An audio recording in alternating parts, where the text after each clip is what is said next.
അങ്ങനെയാണ് 140 മണ്ഡലങ്ങളിലും പിണറായി വിജയൻ തന്നെ മത്സരിക്കാൻ തീരുമാനിക്കുന്നതും 140 മണ്ഡലങ്ങളിലും പിണറായി വിജയൻ്റെ മാത്രം പോസ്റ്റർ എൻ്റെ തല എൻ്റെ മാത്രം തല എന്ന് പറഞ്ഞുകൊണ്ട് കേരളത്തിൽ പാറശാല മുതൽ മഞ്ചേശ്വരം വരെയുള്ള റോഡ് സൈഡിലെല്ലാം പിണറായി വിജയൻ്റെ ഹോർഡിങ്സ് വെച്ചു.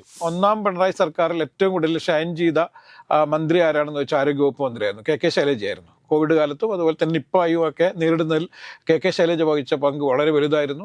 അവരുടെ അവസരോചിതമായ ഇടപെടലുകളാണ് ആ സമയത്ത് ജനങ്ങൾക്ക് ഏറ്റവും വലിയ ആശ്വാസം ഉണ്ടായിരുന്നു. പിണറായി വിജയൻ മാത്രം ഞാൻ തന്നെ പാർട്ടി, ഞാൻ തന്നെ അധികാര കേന്ദ്രം, ഞാൻ തന്നെ മുഖ്യമന്ത്രി, എല്ലാം ഞാൻ തന്നെ എന്നുള്ള ഒറ്റ പ്രഖ്യാപനം നടത്തിയതാണ് ഈ തിരിച്ചടിക്ക് കാരണം. പാർട്ടി നേതാക്കന്മാർക്ക് തീരുമാനിക്കാൻ പാർട്ടി അംഗങ്ങൾക്ക് പറ്റും, പക്ഷേ മുഖ്യമന്ത്രിയെ തീരുമാനിക്കുക അല്ലെ MLA-മാരെ തീരുമാനിക്കുക എന്നൊക്കെ പറയുന്നത് പാർട്ടി അനുഭാവികളും അല്ലെങ്കിൽ മറ്റ് പുറത്തു നിൽക്കുന്നവരുമാണ് എന്നുള്ള ചിന്ത ഇനിയെങ്കിലും ഈ CPM നേതാക്കന്മാർക്കുണ്ടെങ്കിൽ ഈ പാർട്ടിക്ക് ഗുണകരമാണ്. അല്ലെങ്കിൽ ഇവിടെ വലിയ രീതിയിലുള്ള തിരിച്ചടി ഉണ്ടാവും. ജനങ്ങളെ അങ്ങനെ ചെറുതായി കാണരുത്. ഏറ്റവും പ്രധാനപ്പെട്ടത് ജനങ്ങൾ തന്നെയാണ്. അത് 5 വർഷത്തിലൊരിക്കലേ ജനങ്ങൾക്ക് തീരുമാനം എടുക്കാൻ പറ്റുള്ളൂ എന്നുള്ളത് കൊണ്ട് മാത്രമാണ് ഇവർക്ക് 5 വർഷം ഈ ഇത്തരത്തിലുള്ള ധാരാളിത്തവും താൻ പ്രമാണിത്വവും അഹങ്കാരവും ഏകാധിപത്യ പ്രവണതയൊക്കെ പ്രകടിപ്പിക്കാൻ കഴിയുന്നത്. നമസ്കാരം. കോൺഗ്രസിനകത്ത് നടക്കുന്ന രാഷ്ട്രീയ നാടകങ്ങളെ നമുക്ക് തൽക്കാലം മാറ്റിവെക്കാം. പ്രതിപക്ഷത്തിരിക്കാൻ പോകുന്ന LDF അല്ലെങ്കിൽ CPM-ൻ്റെ കാര്യത്തിലേക്ക് വന്നു കഴിഞ്ഞാൽ കനത്ത പരാജയം തന്നെ ഏറ്റുവാങ്ങി. പക്ഷെ അത് പോളിറ്റ് ബ്യൂറോ മീറ്റിങ്ങുകളടക്കം രണ്ട് രീതിയിൽ ഒരു നല്ല വിഭാഗീയത CPM-നകത്ത് ഉടലെടുത്തിട്ടുണ്ട്.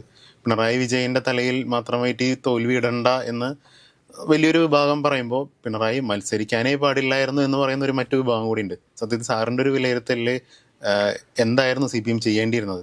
CPM ഇപ്പം വലിയ പ്രതിസന്ധിയിലാണ്. കാരണം ഒന്ന്, പിണറായി വിജയൻ 3-ാം തവണയും അധികാരത്തിൽ വരാൻ വേണ്ടി നടത്തിയ വലിയ ശ്രമങ്ങൾക്ക് കേരളത്തിലെ ജനങ്ങൾ വലിയ തിരിച്ചടി നൽകിയിരിക്കുന്നു എന്നുള്ളതാണ് ഇതിന് സത്യം.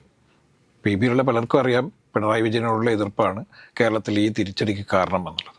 പക്ഷേ കഴിഞ്ഞ തവണ PBയിൽ നിന്നും അതുപോലെ തന്നെ കേന്ദ്ര കമ്മിറ്റിയിൽ നിന്നൊക്കെ ഒഴിവാക്കപ്പെടേണ്ടതായിരുന്നു പാർട്ടിയുടെ രീതി പ്രകാരം. അതായത് പ്രായപരിധി കഴിഞ്ഞിട്ട് എക്സ്റ്റൻഷൻ കൊടുത്തിരിക്കുന്നത് പിണറായിക്ക്.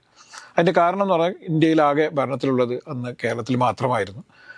അതിൻ്റെ മുഖ്യമന്ത്രി എന്നുള്ള രീതിയിൽ അദ്ദേഹം പോളിറ്റ് ബ്യൂറോയിൽ ഉണ്ടാവേണ്ടത് പാർട്ടിയുടെ നിലനിൽപ്പിന് അനിവാര്യമായിരുന്നു എന്നുള്ളത് കൊണ്ടാണ് അദ്ദേഹത്തിന് പിന്നെയും തുടരാൻ വേണ്ടിയുള്ള അവസരം PB എന്നെ സൃഷ്ടിച്ചത്. പക്ഷേ 3-ാം തവണയും പിണറായി തന്നെ മത്സരിക്കുന്നു, പിണറായി തന്നെ അധികാരത്തിൽ വരും എന്നുള്ള ഒരു വലിയ പ്രചരണം പാർട്ടിക്കുണ്ടാക്കിയ തിരിച്ചടി വലിയതാണ്. അതിൻ്റെ ആഘാതത്തിൽ നിന്നും പാർട്ടിക്ക് വളരെ എളുപ്പത്തിൽ നിന്നും കരകയറാൻ പറ്റാത്ത അവസ്ഥയിലാണ്.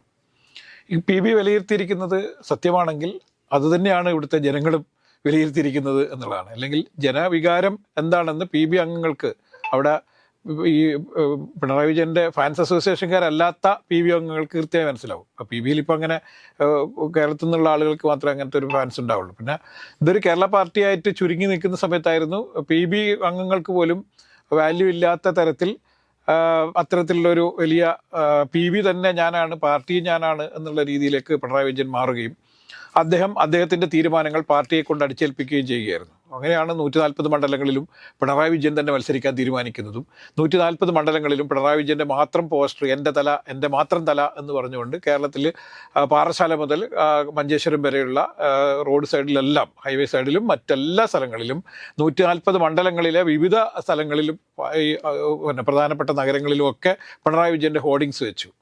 പക്ഷേ പിണറായി വിജയനോടാണ് ആളുകൾക്ക്, ഈ കേരളത്തിലെ ജനങ്ങൾക്ക് ഏറ്റവും വലിയ പ്രതിഷേധമുള്ളത് എന്നുള്ള കാര്യം CPM-ന്, ഇത്രയൊക്കെ വലിയ സംവിധാനങ്ങളുള്ള CPM-ന് മനസ്സിലായില്ല എന്ന് പറയുന്നത് വലിയ ദുരന്തമാണ് ഇനി വരാനിരിക്കുന്നത് എന്നുള്ളതാണ്. കാരണം ഈ പാർട്ടിയിൽ നേരത്തെയൊക്കെ എന്ന് പറഞ്ഞാൽ ഓരോ ബൂത്തിലും എത്ര വോട്ട് കിട്ടും, ആരെ നിർത്തിയാലാണ് അവിടെ വിജയസാധ്യത എന്നൊക്കെ കുറിച്ച് വളരെ വ്യക്തമായ ഒരു രീതി ഉണ്ടായിരുന്നു. അത് സത്യവുമായിരിക്കും. ഇപ്പം ഒരു 1000 വോട്ട് കിട്ടുന്ന ഒരു ബൂത്തിൽ CPM-ന് 700 വോട്ട് കിട്ടും എന്ന് പറഞ്ഞാൽ, അല്ലെ 710 വോട്ട് കിട്ടും എന്ന് പറഞ്ഞാൽ 711 കിട്ടില്ല, അതിന് താഴെയും കിട്ടില്ല. വളരെ കൃത്യമായിരിക്കും. പക്ഷേ ഈ അടുത്ത കാലത്ത് CPM-ൽ അത്തരത്തിൽ ജനങ്ങളുമായിട്ടുള്ള ബന്ധം പൂർണ്ണമായും വിച്ഛേദിക്കപ്പെട്ടു. തട്ടിലുള്ള ആളുകളുമായിട്ടുള്ള ബന്ധമില്ല. ഇതൊരു കോർപ്പറേറ്റ് പാർട്ടിയായി മാറിയതോടുകൂടി ഈ കോർപ്പറേറ്റ് വൽക്കരണം പൂർണ്ണമായും നടപ്പിലാക്കിയ ഒരു തെരഞ്ഞെടുപ്പായിരുന്നു ഈ നടന്നത്. അതുകൊണ്ട് തന്നെ ഇലക്ഷനിൽ ആർക്കൊക്കെ ജയസാധ്യതയുണ്ട് എന്ന് CPM-ന് മനസ്സിലായില്ല എന്നുള്ളതാണ്. അതുകൊണ്ടാണ് 13 മന്ത്രിമാർ തോറ്റു എന്നുള്ളതാണ്. CPM-ൻ്റെ ചരിത്രത്തിൽ തന്നെ ഇത്രയും മന്ത്രിമാർ ഒരുമിച്ച് തോൽക്കുന്നതൊക്കെ ആദ്യമായിട്ടാണ്. മുഖ്യമന്ത്രി പോലും പലപ്പോഴും താഴോട്ട് പോവുകയൊക്കെ ചെയ്തു. അദ്ദേഹത്തിന് നേരത്തെ കിട്ടിയ വോട്ടിൻ്റെ നേരെ ഏറ്റവും താഴോട്ട് വരുന്നൊരു കാഴ്ചയ്ക്ക് നമ്മൾ കണ്ടു. 6 റൗണ്ടുകളിൽ അദ്ദേഹം പുറകോട്ട് പോകുന്നത് നമ്മൾ കണ്ടു. ഏറ്റവും ഉദ്യോഗകരമായിരുന്നു ആ വോട്ടെണ്ണൽ ദിവസം.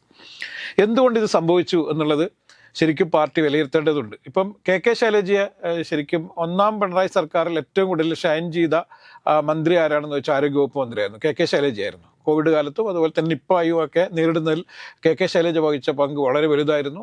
അവരുടെ അവസരോചിതമായ ഇടപെടലുകളാണ് ആ സമയത്ത് ജനങ്ങൾക്ക് ഏറ്റവും വലിയ ആശ്വാസം ഉണ്ടായിരുന്നത്. പക്ഷേ രണ്ടാം പിണറായി സർക്കാരിൻ്റെ കാലത്ത് കെ ശൈലജ MLA ആയിരുന്നിട്ട് പോലും അവരെ മന്ത്രിയായി പരിഗണിച്ചില്ല. ഇത്തവണ എന്താണ് ചെയ്തത്? ഇത്തവണയാണ് കെ ശൈലജയോട് നടത്തിയ ഏറ്റവും വലിയ ക്രൂരത. കാരണം കെ ശൈലജയുടെ ഈ ജനകീയത വീണ്ടെടുക്കാൻ വേണ്ടിയിട്ട് പാർട്ടിക്ക് ഏറ്റവും ഗുണകരമായ രീതിയിൽ ഉപയോഗിക്കാമായിരുന്നു. അവരെ മട്ടന്നൂരിൽ തന്നെ മത്സരിപ്പിക്കാമായിരുന്നു. പക്ഷേ മട്ടന്നൂരിൽ മത്സരിച്ച് വലിയ രീതിയിൽ വിജയിക്കേണ്ടിരുന്ന ടീച്ചറെ തൊട്ടടുത്ത സ്ഥലമായ പേരാവൂരിൽ കൊണ്ടുപോയി നിർത്തി സണ്ണി ജോസഫിനെതിരെ മത്സരിക്കുകയും വലിയ രീതിയിൽ തോറ്റുപോവുകയും ചെയ്തു എന്നുള്ളതാണ്. ശരിക്കും ടീച്ചറെ തോൽപ്പിക്കാൻ വേണ്ടി തന്നെ പാർട്ടി തീരുമാനിച്ച് ഉറപ്പിച്ച് അവരെ തോൽക്കുന്ന സ്ഥലത്ത് മത്സരിപ്പിക്കുകയും അവർ ദയനീയമായി തോൽക്കുകയും ചെയ്തു. വടകരയിൽ കൊണ്ടുപോയി പാർലമെന്റിലേക്ക് മത്സരിപ്പിച്ചതും എന്തിനായിരുന്നു എന്നുള്ള ചോദ്യത്തിന് ആർക്കും ഉത്തരവില്ല. ഇങ്ങനെ ടീച്ചറുടെ ഈ വലിയ ജനകീയത ഘട്ടം ഘട്ടമായി തകർക്കുക എന്ന ഒറ്റ ലക്ഷ്യത്തോടുകൂടിയായിരുന്നു 2 തെരഞ്ഞെടുപ്പുകളിൽ മത്സരിപ്പിച്ചത്. ഈ 2 തെരഞ്ഞെടുപ്പുകളിലും ടീച്ചർ ദയനീയമായി തോറ്റു, ടീച്ചറുടെ ജനകീയത നഷ്ടപ്പെട്ടു. ടീച്ചർ ഇപ്പോൾ ഇത്തവണ നിയമസഭയിൽ ഇല്ല എന്നുള്ളതാണ്. പ്രതിപക്ഷത്ത് യഥാർത്ഥത്തിൽ ടീച്ചർ ഉണ്ടായിരുന്നെങ്കിൽ പ്രതിപക്ഷ നേതാവെങ്കിലും ആയിരിക്കേണ്ട ടീച്ചർ ഇന്ന് വീട്ടിലിരിക്കുന്ന അവസ്ഥയിലേക്ക് കൊണ്ടുപോയത് ഈ CPM-ലുള്ള വിഭാഗീയത കാരണമാണ്, അല്ലെങ്കിൽ പിണറായിയുടെ ഏകാധിപത്യ പ്രവണത കാരണമാണ് എന്നുള്ളതാണ്. ഇപ്പം PB ഇപ്പോൾ വിലയിരുത്തുന്നു അദ്ദേഹം മത്സരിക്കേണ്ടിയിരുന്നില്ല എന്നുള്ളത്. PB മത്സരിക്കേണ്ടിയിരുന്നില്ല എന്ന് വിലയിരുത്തുന്നത് നന്നായി. പക്ഷേ ഇതിനു മുന്നേ പിണറായിയുടെ മുഖത്ത് നോക്കി താങ്കൾ മത്സരിക്കേണ്ടതില്ല എന്ന് പറയാൻ പറ്റുന്ന ഒരു നേതാവ് പോലും ഈ പാർട്ടിയിൽ ഇല്ല എന്നുള്ളതാണ് സത്യം. ആ സത്യം തിരിച്ചറിയുന്ന പാർട്ടി ഇപ്പോഴെങ്കിൽ അത് നല്ലത്, തിരുത്തപ്പെടുന്നു എന്നുള്ളത്. കേരളത്തിലെ CPM എന്നത് പിണറായി വിജയൻ മാത്രമായി മാറുന്നൊരു തീർച്ചയായും അതുകൊണ്ടാണല്ലോ പിണറായി വിജയൻ മാത്രം, ഞാൻ തന്നെ പാർട്ടി, ഞാൻ തന്നെ അധികാര കേന്ദ്രം, ഞാൻ തന്നെ മുഖ്യമന്ത്രി, എല്ലാം ഞാൻ തന്നെ എന്നുള്ള ഒറ്റ പ്രഖ്യാപനം നടത്തിയതാണ് ഈ തിരിച്ചടിക്ക് കാരണം. അതുകൊണ്ട് കേരളം എത്രത്തോളം അത് എത്ര ആഴത്തിൽ പിണറായിയുടെ വിരുദ്ധത ഉണ്ടായി എന്നുള്ളതിൻ്റെ തെളിവാണ് ഈ 102 സീറ്റിലേക്ക് ഈ LDF തകർന്നടിയുകയും UDF 102 സീറ്റിലേക്ക് ഉയരുകയും ചെയ്തത്. അല്ലാതെ കോൺഗ്രസിൻ്റെ എന്തെങ്കിലും മഹത്വം കൊണ്ടോ അല്ലെങ്കിൽ മറ്റ് UDF-ലെ ഏതെങ്കിലും കക്ഷിയുടെ മഹത്വം കൊണ്ടൊന്നും അല്ല ഇത്രയും സീറ്റ് കിട്ടിയത്.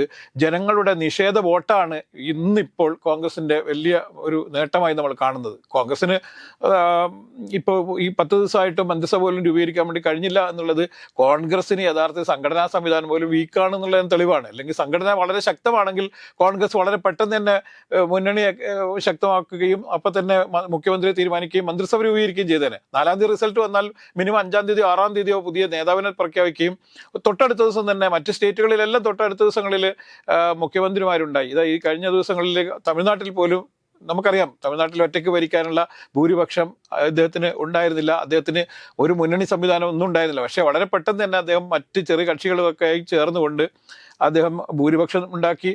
അദ്ദേഹം മന്ത്രിയായി സത്യപ്രതിജ്ഞ ചെയ്തു.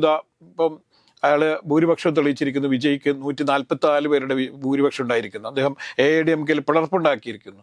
പക്ഷേ കോൺഗ്രസിന് ഇതുവരെ ഒരു മുഖ്യമന്ത്രിയെ പ്രഖ്യാപിക്കാൻ വേണ്ടി പറ്റാതെ പോയതിൻ്റെ കാരണം എന്ന് പറയുന്നത് അവരൊരു സംഘടനാ സംവിധാനത്തിലുണ്ടായ പാളിച്ച തന്നെയാണ്. അതുകൊണ്ട് വലിയ സംവിധാനങ്ങൾ കഴിഞ്ഞ ഒരു വർഷക്കാലമായി തെരഞ്ഞെടുപ്പിനെ നേരിടാനുള്ള ഒരുക്കങ്ങളിലായിരുന്നു കോൺഗ്രസ് എന്ന് പറയേണ്ട. യഥാർത്ഥത്തിൽ ഇവിടെ ആര് നിന്നാലും അവരെ CPM സ്ഥാനാർത്ഥികളെ തോൽപ്പിക്കാനും അതുപോലെ തന്നെ UDF-ന്റെ പേരിൽ ആര് നിന്നാലും അവരെ ജയിപ്പിക്കാനും ജനങ്ങൾ സന്നദ്ധമായിരുന്നു നമ്മൾ കാണേണ്ടതുണ്ട്. ഇപ്പം ചില സ്ഥലങ്ങളിൽ നല്ല സ്ഥാനാർത്ഥി നിന്നതുകൊണ്ട് മാത്രമാണ്, ഇപ്പം രവീന്ദ്രനാഥ് നിന്നുകൊണ്ട് മാത്രമാണ് TN പ്രതാപൻ തോറ്റുപോകുന്നത്. അതും വളരെ ടൈറ്റായിട്ട്. അതെ, വളരെ ടൈറ്റായിട്ടാണ്. പക്ഷേ TN പ്രതാപൻ തോറ്റുപോകാനുള്ള കാരണം എതിരാളി ശക്തനായതുകൊണ്ടും അദ്ദേഹത്തിന് സ്വീകാര്യത ഉണ്ടായതുകൊണ്ട്. അപ്പോൾ CPM-ൽ ഇപ്പോൾ നമ്മൾ കാണേണ്ടത്, CPM എന്നല്ല LDF-ൽ മൊത്തം, LDF എന്ന് പറയേണ്ട കാര്യമില്ല, CPM CPI മാത്രമേ ഉള്ളൂ. മറ്റ് ഘടകകക്ഷികളൊക്കെ സംപൂജ്യരായി തോറ്റുപോയിരിക്കുന്നു. അതുകൊണ്ട് ഇത്തരത്തിലുള്ള തിരിച്ചടി കിട്ടാനുള്ള പ്രധാനപ്പെട്ട കാരണം മുഖ്യമന്ത്രിയായിരുന്ന കഴിഞ്ഞ 10 വർഷക്കാലം മുഖ്യമന്ത്രിയായിരുന്ന പിണറായി വിജയന്റെ ഏകാധിപത്യ പ്രവണത മാത്രമാണ് എന്നുള്ളത് ഇനിയെങ്കിലും ഈ പാർട്ടി തിരിച്ചറിയുകയും ഇത്തരത്തിലുള്ള ഏകാധിപതികളെ ഒരിക്കലും വളരാൻ അനുവദിക്കരുത്. CPM തന്നെ പറയുന്നുണ്ട് വ്യക്തി ആരാധന പാടില്ല എന്നുള്ളത്. പക്ഷേ ഇവിടെ സംഭവിച്ചെന്താണ്? ഒറ്റ ദൈവം മാത്രമേ കമ്മ്യൂണിസ്റ്റുകാർക്ക് ഉണ്ടായിരുന്നുള്ളൂ, അത് പിണറായി വിജയൻ മാത്രമാണ്. ഈ കുറച്ചുകൂടി ഒരു ടേമും കൂടി ഭരണത്തിൽ കിട്ടിയിരുന്നെങ്കിൽ ചിലപ്പോൾ അദ്ദേഹത്തിന് വേണ്ടിയിട്ട് ഒരു അമ്പലം പോലും പണിയുന്ന ഒരു അവസ്ഥ ഉണ്ടാകുമായിരുന്നു. അതുകൊണ്ട് ഈ സ്തുതിപാഠകരാണ് പിണറായി വിജയനെ ഇത്തരത്തിലാക്കിയത്, അല്ലെങ്കിൽ ഈ CPM ഇങ്ങനെ ആക്കിയത്. മറ്റൊരു ദുരന്തം എന്ന് പറയുന്നത് CPM രണ്ടാം ലെയർ ഒരു നേതാവില്ല എന്നുള്ളതാണ്. പിണറായി വിജയൻ അല്ലെങ്കിൽ പിന്നെ ആര് എന്നുള്ള ചോദ്യത്തിന് പിന്നെയും പിണറായി വിജയൻ മാത്രമാണ് ഉള്ളൂ എന്നുള്ളതാണ്. എം സ്വരാജിന്റെ പേരൊക്കെ ഉയർന്നു തുടങ്ങി. എം സ്വരാജിന്റെ ഒക്കെ പേര് ഉയർന്നപ്പോൾ എം സ്വരാജൊക്കെ ജൂനിയറാണ്. അപ്പം പാർട്ടിയിൽ ജൂനിയർ സീനിയർ എന്നില്ല, കഴിവ് കേട്ടായിരിക്കും. പക്ഷെ എങ്കിൽ പോലും എം സ്വരാജിനും അങ്ങനെ ജനകീയ അടിത്തറയില്ലെന്നേ. അവിടെയാണ് എം സ്വരാജ് തോൽക്കുന്ന, നമ്മൾ ദയനീയമായി തോൽക്കുന്ന ചിത്രമൊക്കെ നമ്മൾ കണ്ടതാണ്. ഏറ്റവും ഒരു വർഷം മുന്നേ ഇതേ സമയത്ത് നമ്മൾ ഈ സംസാരിക്കുന്ന സമയത്ത് നിലമ്പൂരിൽ ബൈ ഇലക്ഷൻ്റെ ടൈമാണ്. ആ ബൈ ഇലക്ഷനിൽ എന്താ സംഭവിച്ചത്? അദ്ദേഹത്തിന്റെ സ്വന്തം വീടിരിക്കുന്ന സ്ഥലത്ത് പോലും അദ്ദേഹത്തിന് വോട്ട് കിട്ടിയില്ല എന്ന് നമ്മൾ ഇതിൽ കാണേണ്ടതുണ്ട്. അയാൾ 2 തോൽവിയാണ് ഈ കാലങ്ങളിൽ. ഒന്ന് തൃപ്പൂണിത്തുറയിൽ തോറ്റു, അതിനുശേഷം അവിടെയും പോയി തോറ്റു. അപ്പം 2 തോൽവി ഏറ്റുവാങ്ങിയ സുരാജാണ് ഇപ്പം നേതാവായി വരുന്നു എന്ന് പറയുന്നത്. വരട്ടെ, കാരണം സുരാജ് പുതിയ തലമുറ വരട്ടെ, കുഴപ്പമില്ല. പക്ഷെങ്കിൽ പോലും പിണറായി വിജയന് ശേഷം ആര് എന്നുള്ള ചോദ്യത്തിന്, പ്രതിപക്ഷ നേതാവ് ആര് എന്നുള്ള ചോദ്യത്തിന് മുഹമ്മദ് റിയാസിന് ഇത് കിട്ടിയില്ല എന്ന് പറയുന്നത്, സ്വീകാര്യത കിട്ടിയില്ല എന്ന് പറയുന്നത്, അദ്ദേഹം ആകുന്നതിൽ താല്പര്യമില്ല എന്നുള്ളതാണ് പല പാർട്ടിയുടെ നേതാക്കന്മാരുടെ അഭിപ്രായം എന്ന് പറയുന്നത് കേൾക്കുന്നു. അപ്പം പിന്നെ ആര് എന്നുള്ള ചോദ്യത്തിന് പിന്നെയും പിണറായി വിജയൻ തന്നെ പ്രതിപക്ഷ നേതാവട്ടെ എന്നുള്ളതായിരിക്കും എം വി ഗോവിന്ദനെ പോലെയുള്ള ആളുകൾ തീരുമാനിക്കുക. കാരണം എം വി ഗോവിന്ദനെ സംബന്ധിച്ചിടത്തോളം ഈ കമ്മ്യൂണിസ്റ്റ് പാർട്ടി കമ്മ്യൂണിസ്റ്റ് മൂല്യങ്ങൾ എങ്ങനെ ബലികഴിക്കും എന്നതിൻ്റെ ഏറ്റവും ഉദാഹരണമായിരുന്നു ഈ എം വി ഗോവിന്ദൻ്റെ ഈ നീക്കങ്ങൾ. അദ്ദേഹത്തിൻ്റെ സ്വന്തം ഭാര്യയ്ക്ക് സീറ്റ് സംഘടിപ്പിച്ചു കൊടുക്കുന്നതിൽ മാത്രമായിരുന്നു ശ്രദ്ധിച്ചിരുന്നത്, അല്ലെങ്കിൽ അതിൽ മാത്രമായിരുന്നു അദ്ദേഹം താല്പര്യം. ബാക്കി എന്തായാലും കുഴപ്പമില്ല, ബാക്കിയൊക്കെ പിണറായി വിജയൻ തീരുമാനിച്ചോളൂ, തളിപ്പറമ്പിൽ എൻ്റെ ഭാര്യയെ വിജയിപ്പിച്ചെടുക്കുക എന്നുള്ള മാത്രമായിരുന്നു വിഷയം. ഒരുപക്ഷെ ഗോവിന്ദ മാഷിന്റെ ഭാര്യ അവിടെ മത്സരിച്ചില്ലായിരുന്നെങ്കിൽ തളിപ്പറമ്പിൽ ഈസി ആയിട്ട് ജയിക്കുമായിരുന്നു, CPM സ്ഥാനാർത്ഥി ജയിക്കുമായിരുന്നു. അതുപോലെ തന്നെ പയ്യന്നൂരിൽ ഉണ്ടായ ഈ ഫണ്ട് വിവാദത്തിൽ പാർട്ടി കൃത്യമായ നിലപാട് സ്വീകരിച്ചിരുന്നെങ്കിൽ, TM ഹുസൈനെ മാറ്റി നിർത്തിയിരുന്നെങ്കിൽ പയ്യന്നൂരിൽ ഈ അവസ്ഥ ഉണ്ടാകുമായിരുന്നില്ല. പയ്യന്നൂരും തളിപ്പറമ്പിലും ഉണ്ടായ വിഷയങ്ങളാണ് പിന്നീട് പാർട്ടിയെ മൊത്തത്തിൽ തകർത്തത് എന്ന് കാണണം. അപ്പോൾ പിണറായി വിജയന് ഈ ഇത്തരം വിഷയങ്ങളിലൊന്നും യാതൊരു താല്പര്യം ഉണ്ടായിരുന്നില്ല. അദ്ദേഹത്തിന് വീണ്ടും അധികാരത്തിൽ വരിക, മുഖ്യമന്ത്രി കസേരയിൽ തന്നെ ഇരിക്കുക, 3ാം തവണയും മുഖ്യമന്ത്രി ആവുക എന്നുള്ള മാത്രമായിരുന്നു ലക്ഷ്യം. അതുകൊണ്ട് ഈ പാർലമെന്ററി വ്യാമോഹം വ്യാപകമാവുകയും അതിശക്തമാവുകയും ചെയ്തതാണ് CPM തകർച്ചയ്ക്കുള്ള പ്രധാനപ്പെട്ട കാരണം. അതുകൊണ്ട് ഇത് തഴയത്തട്ടിൽ നിന്നും പഠിച്ചു കൊണ്ടുവരും എന്നാണ്, പഠിക്കും, തെറ്റുതിരുത്തുമെന്നൊക്കെ പറയുന്നുണ്ട്. ഈ പാർലമെന്റ് ഇലക്ഷന്റെ സമയത്ത് 2 വർഷം മുന്നേ നടന്ന പാർലമെന്റ് ഇലക്ഷന്റെ സമയത്തുണ്ടായ വലിയ വീഴ്ചയുണ്ട്. ആ സമയത്തും ഭരണവിരുദ്ധ വികാരം കേരളത്തിൽ അലയടിക്കുന്നുണ്ട് എന്നും പിണറായി വിജയന്റെ ഏകാധിപത്യ പ്രവണതകൾ പാർട്ടിക്ക് എതിരെയുള്ള വലിയ തിരിച്ചടിക്ക് കാരണമാവും എന്ന് അന്ന് തന്നെ ചില കോണുകളിൽ നിന്നും വിമർശനങ്ങൾ ഉയർന്നിരുന്നു. പക്ഷേ അത്തരത്തിലുള്ള ഒരു പഠനം നടത്താനോ അല്ലെങ്കിൽ പിണറായി വിജയനെ മാറ്റി നിർത്താനോ ഒന്നും പറയാൻ പോലും പറ്റുന്ന ഒരാൾ പോലും ഈ പാർട്ടിയിൽ ഇല്ല എന്നുള്ളതാണ്. രാജാവ് നഗ്നനാണ് എന്ന് വിളിച്ചു പറയാൻ പറ്റുന്ന ഒരു കുട്ടി പോലും ഈ പാർട്ടിയിൽ ഇല്ല എന്നും പിണറായി മാത്രമാണ് എന്നുള്ള ചിന്തകൾ വരികയും അല്ലെങ്കിൽ പിണറായി വിജയനെ മാത്രം ചുറ്റിപ്പറ്റി മാത്രം കാര്യങ്ങൾ ആലോചിക്കുകയും ചെയ്തതാണ് ഈ ദുരന്തത്തിന് കാരണം. അതുകൊണ്ട് പാർട്ടി നേതാക്കന്മാർക്ക് തീരുമാനിക്കാൻ പാർട്ടി അംഗങ്ങൾക്ക് പറ്റും, പക്ഷേ മുഖ്യമന്ത്രിയെ തീരുമാനിക്കുക അല്ലെ MLA-മാരെ തീരുമാനിക്കുക എന്നൊക്കെ പറയുന്നത് പാർട്ടി അനുഭാവികളും അല്ലെങ്കിൽ മറ്റ് പുറത്തു നിൽക്കുന്നവരുമാണ് എന്നുള്ള ചിന്ത ഇനിയെങ്കിലും ഈ CPM നേതാക്കന്മാർക്കുണ്ടെങ്കിൽ ഈ പാർട്ടിക്ക് ഗുണകരമാണ്. അല്ലെങ്കിൽ ഇവിടെ വലിയ രീതിയിൽ തിരിച്ചടി ഉണ്ടാവും. ഹംസാക്ക പറഞ്ഞതുപോലെ ചിലപ്പോൾ ഇവിടെ പശ്ചിമ ബംഗാളിലൊക്കെ ഉണ്ടായതുപോലെയുള്ള തിരിച്ചടിയൊക്കെ ഉണ്ടാകാം. ഈ പാർട്ടിക്ക് പിന്നെ ഒരിക്കലും അധികാരത്തിലൊന്നും വരാൻ പറ്റാത്തൊരു സാഹചര്യമൊക്കെ ഉണ്ടാവും. കാരണം ഒരു കോട്ടയും നമ്മുടേതല്ല എന്ന് തെളിയിച്ചൊരു ഇലക്ഷൻ കൂടിയാണ്. ഏത് കോട്ടയും പൊളിഞ്ഞു പോകും. കാരണം ചരിത്രത്തിൽ ഇന്നേ വരെ കേരളത്തിൽ തിരിച്ചടി കിട്ടാത്ത പല കോട്ടകളും ഇത്തവണ പൊളിഞ്ഞ് തകർന്നു വീണിരിക്കുന്നു. പയ്യന്നൂർ പോലുള്ള കോട്ടകളൊക്കെ തകർന്നു വീണിരിക്കുന്നു. വാമനപുരം പോലുള്ള കോട്ടകൾ തകർന്നിരിക്കുന്നു. മട്ടന്നൂരും പോലെയുള്ള ചില സ്ഥലങ്ങൾ മാത്രമാണ് ആകെ ആശ്വാസം ഉണ്ടായിരിക്കുന്നത്. അവിടെ സ്ഥാനാർത്ഥി നിർണയത്തിലൊക്കെ ഉണ്ടായ ചില പ്രശ്നങ്ങൾ വോട്ട് കുറയാനും സാഹചര്യം ഒരുക്കിയിട്ടുണ്ട് എന്നുള്ള ഗുണം. ജനങ്ങളെ അണ്ടർഎസ്റ്റിമേറ്റ് ചെയ്ത അതാ അവിടെ ഞാൻ പറഞ്ഞത്, ജനങ്ങളെ അങ്ങനെ ചെറുതായി കാണരുത്. ഏറ്റവും പ്രധാനപ്പെട്ടത് ജനങ്ങൾ തന്നെയാണ്. അത് 5 വർഷത്തിലൊരിക്കലേ ജനങ്ങൾക്ക് തീരുമാനം എടുക്കാൻ പറ്റുള്ളൂ എന്നുള്ളത് കൊണ്ട് മാത്രമാണ് ഇവർക്ക് 5 വർഷം ഈ ഇത്തരത്തിലുള്ള ധാരാളിത്തവും താൻ പ്രമാണിത്വവും അഹങ്കാരവും ഏകാധിപത്യ പ്രവണതയൊക്കെ പ്രകടിപ്പിക്കാൻ കഴിയുന്നത്.